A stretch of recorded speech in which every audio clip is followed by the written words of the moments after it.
Welcome back. Summer is a kid's favorite time of year because it means getting out of the classroom and into the outdoors. But summer also carries a lot of danger for kids. That's why every day this week we will be meeting with the pediatrician from the Children's Hospital of San Antonio for our KSAT Kids Summer Safety Week. Now, the goal is to help parents avoid a trip to the emergency room. Today we're focusing on river safety, and for expert advice we're joined by Dr. Morgan Beebe. Good morning. What is the number one thing parents should know about river safety?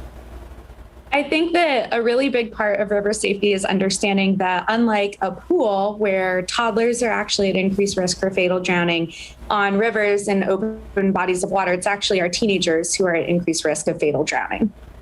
And how do you know if your child is old enough to have their own tube? This is tricky. There's no official American Academy of Pediatrics recommendation about what age really makes a child safe for being in a tube.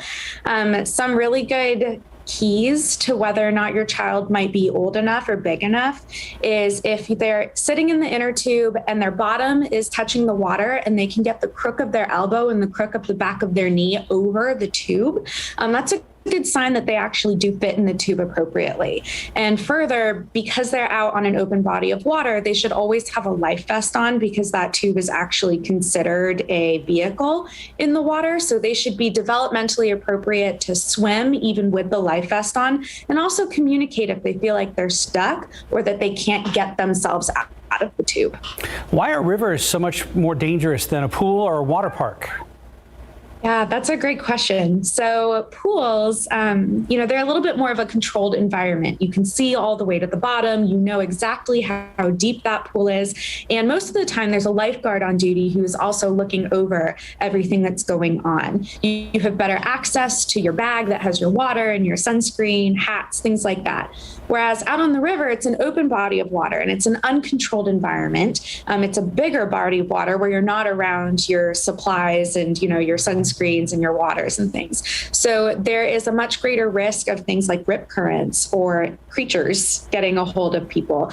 You can't always see to the bottom, and there's an increased risk of infection or getting hurt. There's not as much supervision either. So unlike being at a pool, there is an increased risk for dangers that are lurking. But if you are headed to the river, what are some helpful tips for parents who might be planning a trip there with their kids? Yeah. So preparation is key, right? Making sure that you have an inner tube that is going to appropriately fit your child, or that if you do have a baby, we don't recommend bringing infants and toddlers in their own tube or in a tube at all. So making sure that you have water that is in a bottle that you can bring with you, that you have your hat and your sunscreen or a waterproof backpack, making sure that if they have a whistle, that's a really good way of making sure that they can communicate with you from far away. And also, please, please, please always have a life vest. All right, local pediatrician Dr. Morgan Beebe, thank you. Absolutely.